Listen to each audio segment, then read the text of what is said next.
Hai semuanya, balik lagi di channel aku, Reta Pramesti. Hai, gimana kabarnya? Semoga kamu dalam keadaan sehat ya.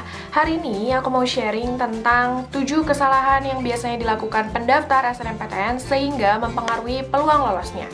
So, simak baik-baik sampai akhir ya. Tapi sebelumnya aku mau ingetin, jangan lupa untuk like, comment, share, serta subscribe channel ini kalau misalnya kamu suka sama konten-konten kayak gini. Terima kasih. Banyak kesalahan-kesalahan yang sering dilakukan oleh peserta yang mereka tidak sadarkan, hal itu tuh mempengaruhi peluang diterimanya. Nah, apa aja sih? Akan ada 7 faktor yang bakal aku jelaskan secara detail. Let's check it out. SNMPTN merupakan jalur undangan yang tidak semua orang memiliki kesempatan yang sama. Sehingga menurut aku sih, jalur ini harus dimaksimalkan juga. Jadi, sebelum kita ke jalur selanjutnya, ketika kamu mendapatkan peluang untuk masuk ke eligible SNMPTN, maksimalkanlah.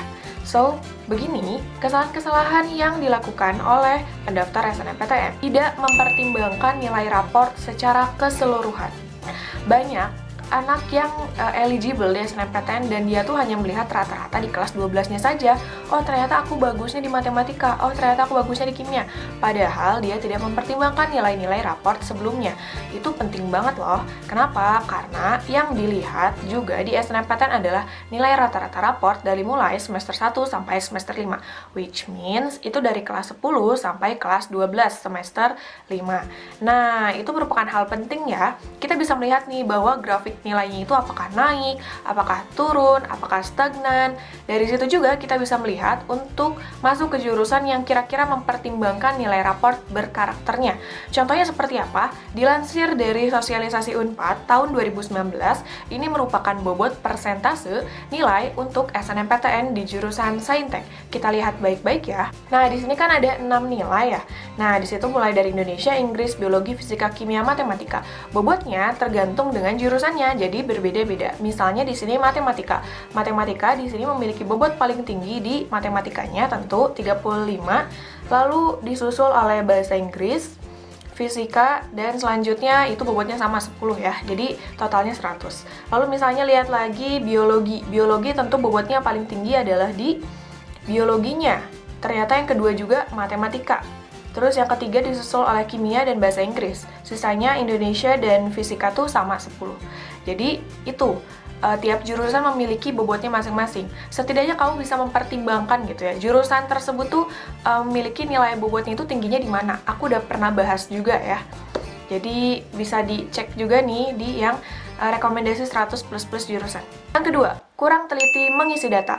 Nah, hal ini juga banyak yang tidak sadar nih mempengaruhi kelulusannya. Kenapa? Kalau misalnya datanya nggak valid, itu pun akan berpengaruh terhadap verifikasi datanya. Misalnya seperti nama yang kayak typo, lalu alamat ternyata tidak sesuai, lalu misalnya NISN, PDSS ketika mengisi nilainya tidak sesuai dengan nilai raport.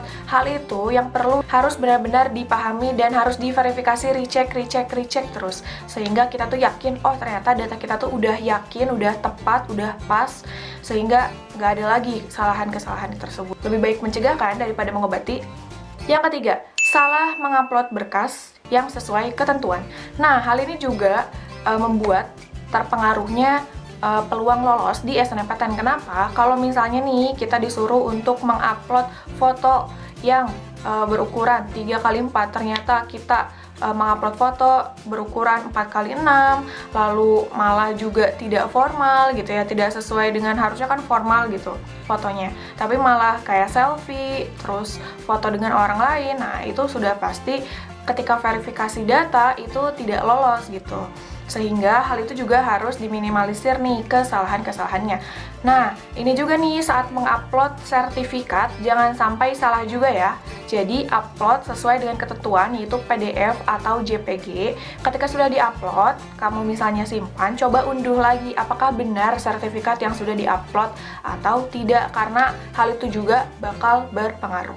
Yang keempat, asal pilih jurusan. Nah, ini juga jangan sampai asal-asalan ya.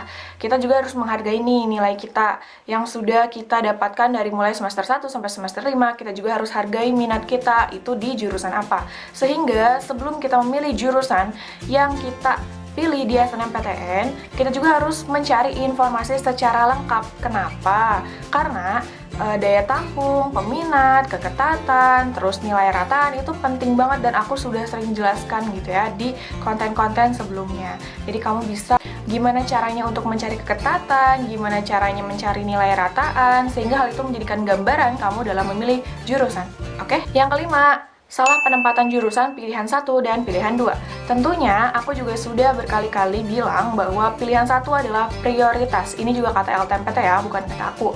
Nah, jadi prioritas ini merupakan yang benar-benar dipentingkan gitu. Yang benar-benar kamu tuh yakini ini tuh pilihan yang benar-benar minat kamu. Jadi kalau misalnya nanti kamu diterima di pilihan 1, ya pasti diambil gitu kan. Nah, pilihan 2 juga baiknya sih yang diminati, jadi jangan sampai juga asal-asalan. Kamu juga harus memperhatikan apa, misalnya passing grade, nilai rataan, keketatan pula, dan juga misalnya saingan di sekolah kamu. Apakah di SNMPTN-nya ada yang memilih jurusan yang sama atau tidak. Intinya jangan grogi, jangan panik, coba gali lagi informasi-informasinya, mumpung masih ada waktu ya, 5 hari ke depan. Oke? Selanjutnya, mendaftar mendekati deadline. Nah, hal ini juga bisa mempengaruhi peluang lolos kamu loh. Kenapa? Karena ketika kita mendaftar mendekati deadline, itu seringkali ada sesuatu hal yang miss gitu. Jadi misalnya ketika kita harusnya meyakinkan data kita tuh benar atau enggak, malah kayak ke-skip aja. Lalu ketika harusnya memasukkan tanggungan sesuai dengan kenyataan, ternyata salah mengisinya. Karena tadi panik, gara-gara waktunya terbatas. Nah, itu harus dihindari ya. Mumpung sekarang nih masih kayak 5 hari lagi menuju penutupan pendaftaran, cobalah untuk segera mengisi data dan finalisasi jika sudah yakin gitu ya.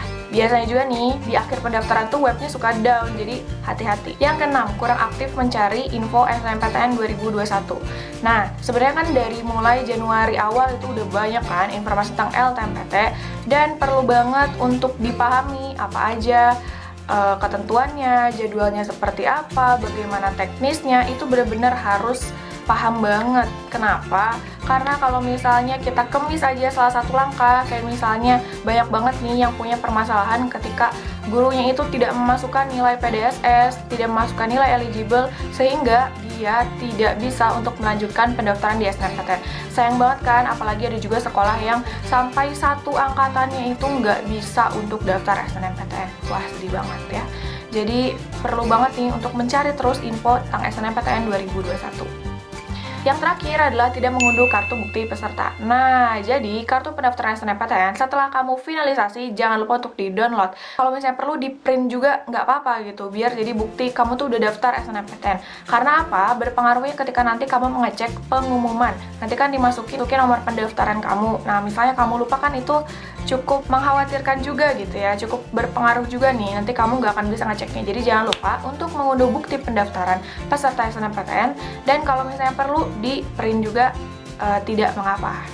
Oke, disimpan baik-baik dan tinggal tunggu aja tanggal 22 Maret 2021. Semoga ada kabar baik gitu ya yang menghampirimu. Tapi jangan lupa untuk persiapkan UTBK juga ya, sehingga kita sudah waspada dalam mendapatkan resiko di SNMPTN. Itu dia 7 kesalahan yang sering dilakukan oleh pendaftar SNMPTN 2021. Jangan sampai kamu gak lolos dan nanti akhirnya nyesel gitu aja gara-gara kesalahan-kesalahan sepele ini. Jangan kalah sebelum berperang ya, jadi persiapkan sebaik mungkin, persiapkan dengan matang. Dan pahit-pahitnya kalau misalnya nanti kamu tidak diterima di SNMPTN 2021, masih ada jalur lain, salah satunya UTBK, SBMPTN, dan juga jalur mandiri. So, semangat terus, semoga kamu bisa mendapatkan yang terbaik di 2021 ini. Thank you for watching and bye-bye!